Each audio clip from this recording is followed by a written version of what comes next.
Hi everyone, welcome back to my channel, 1/35 scale modeler. My name's Dean. I've got three very classic kits on the workbench today. They're pretty much legends of the modelling world. I mean, they're affordable, straightforward to build. Chances are most modelers would have built at least one of these kits. So in this video, I'm going to unbox and review these vintage classics. And while we're looking through each kit, I'm also going to show you how I think all three can be combined into one quite exciting late war what if Kitbash diorama. I mean, individually they're great little kits, but together I think they can become something far more interesting. So let's open the boxes and see what you get. So with this kit, this is the German Hanomag Sdkfz 2511. It's a 1/35 scale.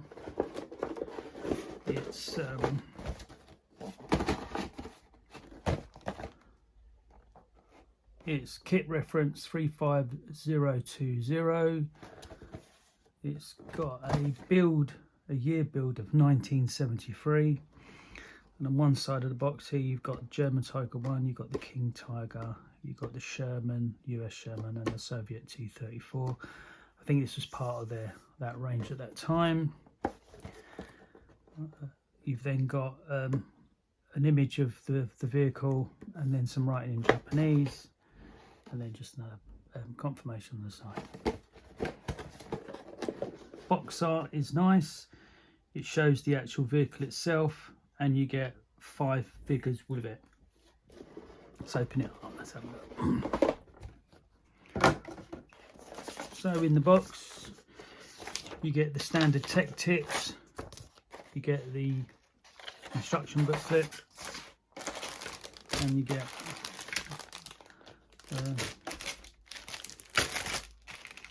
classic vinyl tracks. You get 1, 2, 3, 4 4 bags of sprues, or 3 bags of sprues, and the whole tub. Tech tips are just standard. I mean, you know, it just sort of talks about how to remove pieces, excess bits being removed, types of different cement you can use, test fitting ideas. Just a very simple tech tips. Now, the instruction booklet, you've got quite a detailed piece of information at the front about the actual vehicle itself. It shows different variations of tracked vehicles, although we're looking at the Hanomag Sdkfz 251. So in the booklet,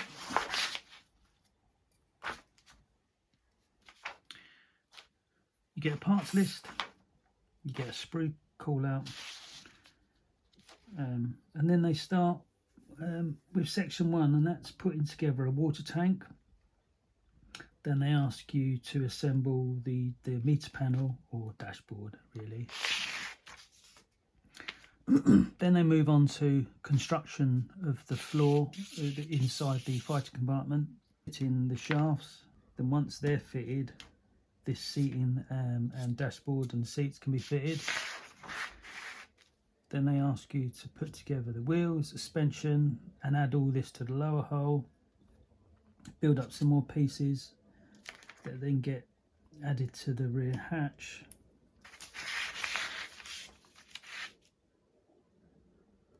And talk about putting together the front fender, how to fix the left fender, how to fix the right fender.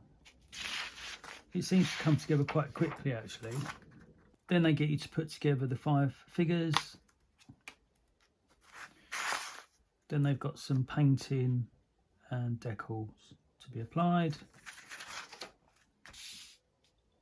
And some more information on the back about the vehicle. So there's a lot of information about it and how it fitted into the organisation of the 10th Grenadiers in 1942 for this particular kit. This appears to be quite a small vehicle itself, quite a narrow hull. quality is good. A lot of great detail here, rivets, pieces there, but just generally, you know, good quality. No real ejector pin mark issues there or any flash. So, you know, for a kit of this age, I think it's great. So this would be the top that would fit on. So you got that there. Fits onto the top. So it goes to. It looks like it goes together quite well.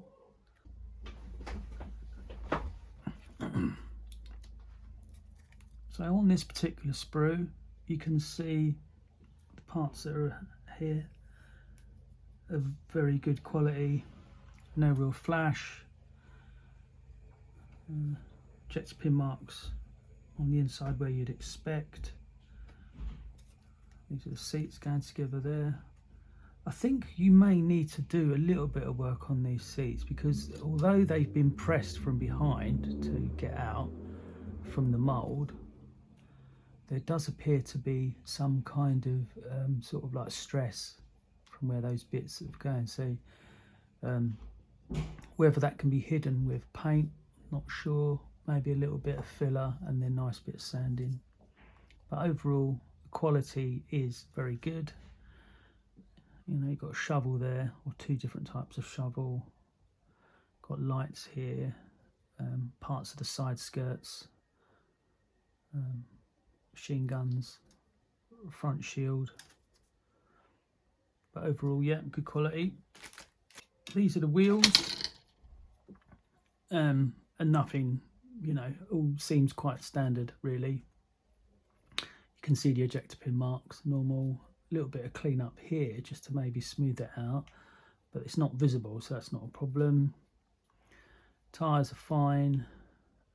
These don't show any depression where they're sitting, so maybe that would be something where you could probably hide it in a diorama, just pressing it into the ground a bit so it becomes less visible. But overall, quality of the is really good.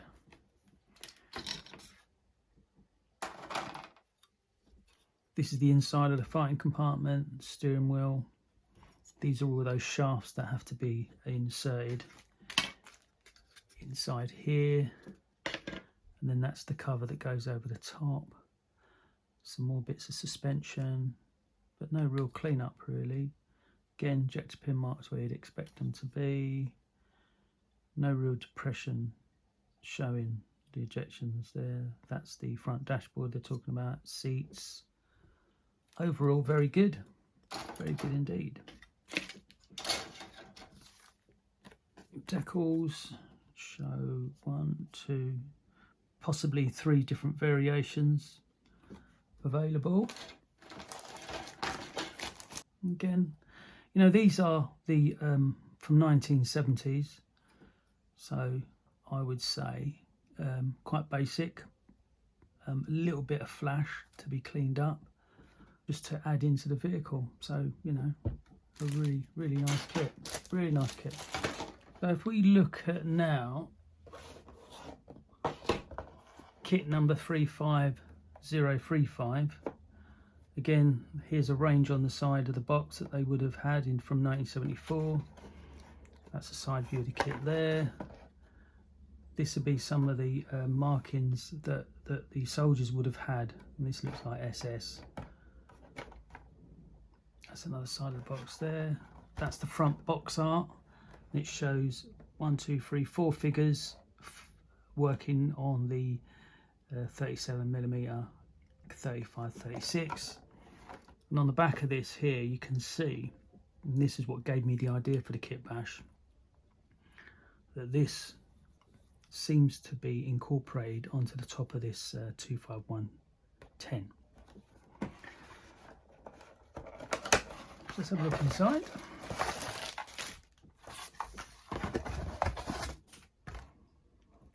And that's everything from there. Feature. You then get the pamphlet on how to put it together, and I mean, you can see that this really is a basic kit.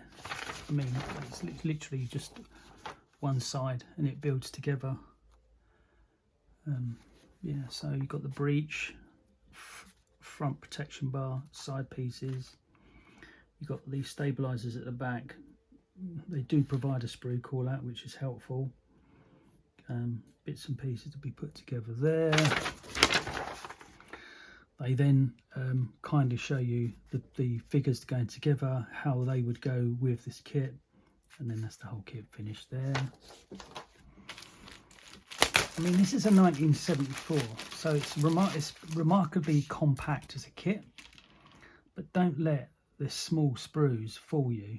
It's got the 4 figures, so there's plenty of life in this. But essentially, this is the gun.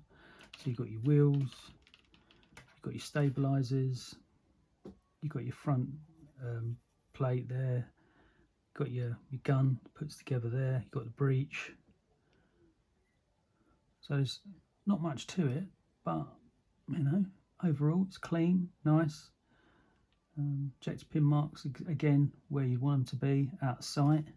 Not much cleanup required on a kit this size. That's really helpful. The figures though will need cleanup. There is flash on these. You can see around here there's a bit of flash. There's flash on here, around the edge in there. But when these get put together and they're like use a soft sand sponge, to be great. But they, you know, have all the essential bits with you: bread bag, rifles, water bottles, little bayonets, gas masks, some pistol holsters, binoculars. They all have their helmets. I think there's even some other sort of ammunition bags of them. So overall, that's really nice to add to this. So we'll keep that to one side there. And then the last one, so let's pop those there, is the 75mm Pak 40 L46. That's kit reference 35047. This is 1985, so it's newer. I think the tooling will probably be slightly different. Nothing else in the box. Bit more substantial in terms of the booklet on how to put it together. In fact, yeah, that is quite substantial. It's actually quite blown up, which is different. I've not seen that before. So there's be information about the Pak 40 here, where it would have fitted into the anti-tank German infantry there. So you're looking at the painting scheme, how to paint the figures, and then they just go through how to put the gun together in section 1. Muzzle brake. There seems to be some kind of saddle, seat and saddle there. How this fits together, and then adding on the wheels, building the figures, 1 bag of sprues,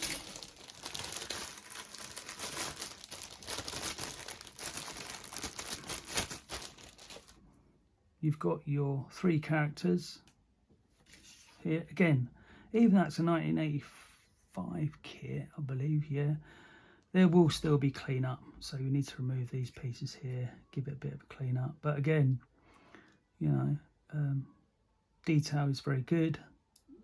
Minimal accessories though, so there are some water bottles, gas masks, a couple of bayonets.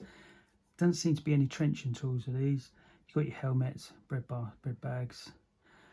This seems to be some kind of box, ammunition box, and 1 holster and a base piece there, so not much there really. But what we're really interested in is this piece here. So here are the wheels. These are the wheels here. You've got a shovel there. But overall, the print quality when the injection of this is really good. Ejector pin marks are in the right places. These go together nicely. These are the stabilizers, part of the platform. But overall, good quality, good quality. Then you've got the main elements. So you've got 2 halves of the gun here that will need some cleanup. These are the shields. Got some shells actually, which is helpful. Got some serrated edges there to show as it elevates, holds together. But overall it's just, you know, standard pack gun. So you could build these as separate kits, no problem whatsoever. But rather than building them as separate models, my idea is you combine these. We use this Hanomag as the centerpiece. We then adapt the 37mm pack gun by removing the wheels, the stabilizers, and with a little bit of scratch building, we can modify this top section here and add this onto the top. You can then tow the 75mm behind, and we can use all 1, 2, 3, 4, 5, 6, 7, 8, 9, 10, 11, 12 figures in this kit. It's probably not something that would have come out of the factory, but as a creative what-if field modification, I think it kind of represents quite a good opportunity to build a unique Second World War believable vignette. And even better, like I've said, you can use all 12 figures. I mean, what are we looking at? Together, you're probably looking at about 35 quid, maybe 40, yeah, 35 quid for this and this combined. And, you know, more expensive kits probably don't have as much detail with these combined. Before anyone heads to the comments, I just want to quickly put it out there. The idea of mounting a pack 35-36 onto a 251 is inspired by the real 25110. So, all right, I'm not saying let's build an exact replica. The original used different mounting and shield arrangement, but I think with a little bit of creativity and scratch building, you could get something that kind of represents a relatively historically inspired sort of vehicle, but it keeps it looking real. I mean, what do you think? Is it worth combining them into one larger project? Let me know your thoughts in the comments below. I mean, I generally do read the comments and reply where I can. Also, if you've enjoyed this video, please consider giving it a like, perhaps even consider subscribing. Thanks for watching, and I'll see you next time.